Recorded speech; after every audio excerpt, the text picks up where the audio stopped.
नमस्कार मित्रांनो, आज करणार आहे मी खरवसाची बर्फी म्हणजे चीक दुधाची बर्फी करणार आहे। तर मी याच्या आधी पण व्हिडिओ टाकलेला होता खरवसाचा, पण तिथे फक्त खरवस केलेला होता। पण आज करत आहे मी बर्फी। तर चला सुरुवात करूया। त्याच्यासाठी आपल्याला लागेल चीक दूध। चीक दूध हा मी गाईच्या दुधाचा घेतलेला आहे आणि दुसऱ्या दिवसाचा आहे। तर याच्यामध्ये नॉर्मल टेम्परेचरचा दूध घेत आहे 1 वाटी आणि पाऊण वाटी साखर घेत आहे। तर याला आपण पूर्ण ढवळून घेऊया आणि जे साखर आहे त्यांना पूर्ण विरघळवून घेऊया। बघा मिक्स झालेली आहे। आता याच्यामध्ये मी घालत आहे इलायची पावडर, तो पण मिक्स करून घेते आणि थोडासा केसर घालत आहे। याच्यात रंग खूप छान येते याच्यामध्ये आणि चव पण वाढते। तर तुम्ही याच्यामध्ये ड्रायफ्रूट पण घालू शकता, पण मी बर्फी करणार आहे म्हणून ड्रायफ्रूट नंतर घालणार आहे। तर हे मिक्स झालेलं आहे। आता एखाद्या पसरट भांड्यामध्ये मी हे ओतून घेते। भांड थोडा छोटा होता तर मी मोठं न करताना दोनदा करणार आहे। तर इडली पात्रामध्ये हा मी वाफवून घेते। आपल्याला हे कमीत कमी 30 मिनिटापर्यंत तरी ठेवायचं आहे। 30 मिनिटाच्या नंतर आपण याला चेक करून घेऊ की आपल्याला एकदम रेडी होऊन जाणार आहे। 30 मिनिटं झालेली आहेत, मी चेक करून घेते।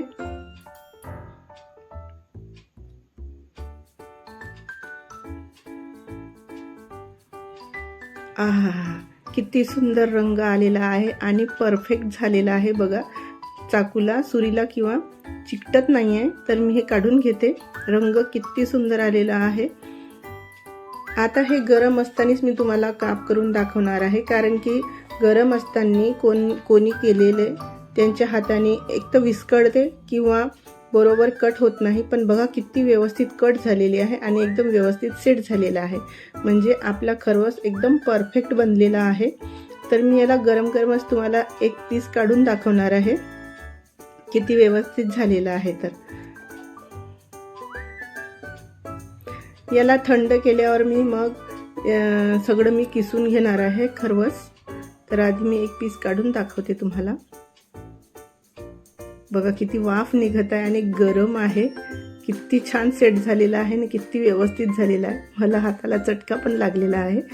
तर थंड झाल्याच्या नंतर मी हे सगळं अर्ध ठेवलेलं होतं। मुलांनी म्हटलं की मम्मी मला खरवस पण खायचं आहे, म्हणून मी अर्धा ठेवला आणि अर्ध्याचा किसून घेतलेला आहे थंड झाल्याच्या नंतर। तर आपण किसून झाल्यावर मी तुम्हाला दाखवते। बघा एकदम पनीर सारखा दिसत आहे। आता एखाद्या भांड्यामध्ये मी 1 वाटी दूध पावडर घेतलेला आहे आणि याला दुधामध्ये पूर्ण आपण पातळ असा बॅटर करून घेणार आहोत। थोडा थोडा दूध घालून मी हा मिक्स करून घेते।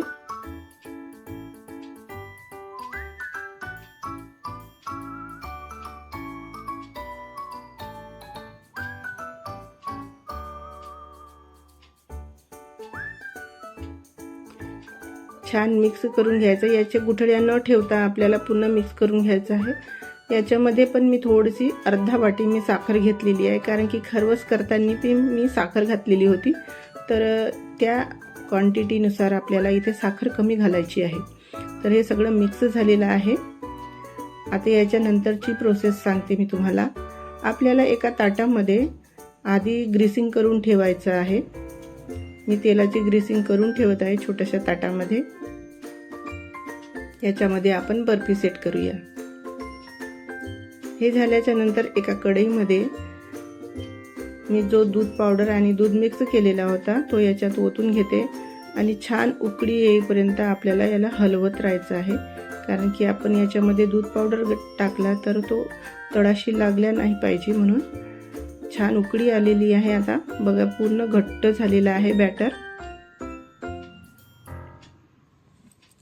व्यवस्थित झालेला आहे। आता याच्यामध्ये मी थोडीशी इलायची घालते। आधी पण घातलेली होती, तर आणखीन थोडीशी 2 इलायच्या मी घातल्या। हे पण पुन्हा मिक्स करून घेऊया। एक उकळी आली, आपण त्याच्यामध्ये हे खरवस जो किसून ठेवलेला होता तो मी याच्यामध्ये घालून घेते।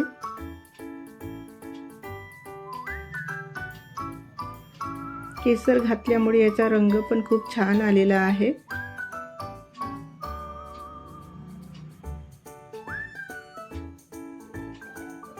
आता हे सतत ढवळत राहायचं आहे आपल्याला आणि हे लवकरच होतं, जास्त वेळ लागत नाही याला. आपल्याला फुल स्पीडमध्ये पूर्ण हलवून घ्यायचं आणि एकदम घट्ट असा गोळा होईपर्यंत आपल्याला हलवत राहायचं आहे. दूध हळूहळू आटायला लागलेला आहे बघा, पूर्ण आटलेला आहे आणि तो थोडासा पाणी राहिलेला आहे, तो पण आटून आपण घेऊया.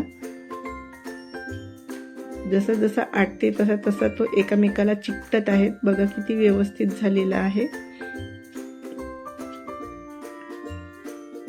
तयार आहे आपला सारण. आता आपण जो ग्रीसिंग केलेला होता ताट, त्याच्यामध्ये मी हे सारण ओतून घेते.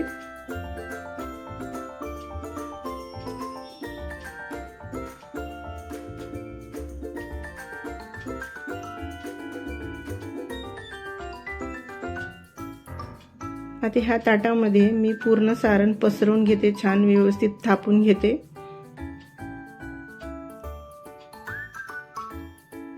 आधी रूम टेम्परेचरमध्ये थंडा करायला ठेवायचं आणि नंतर मग कमीत कमी तासभर तुम्ही फ्रीजमध्ये ठेवू शकता थंड करायला.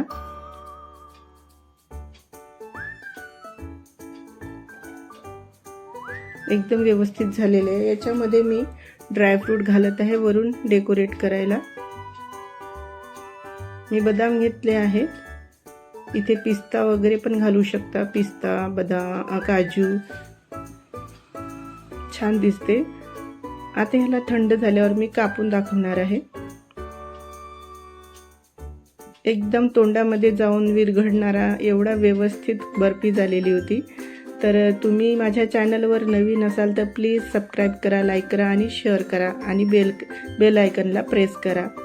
तर ही बर्फी तयार आहे, चीक दुधाची किंवा खरवसची barfi. Thank you for watching.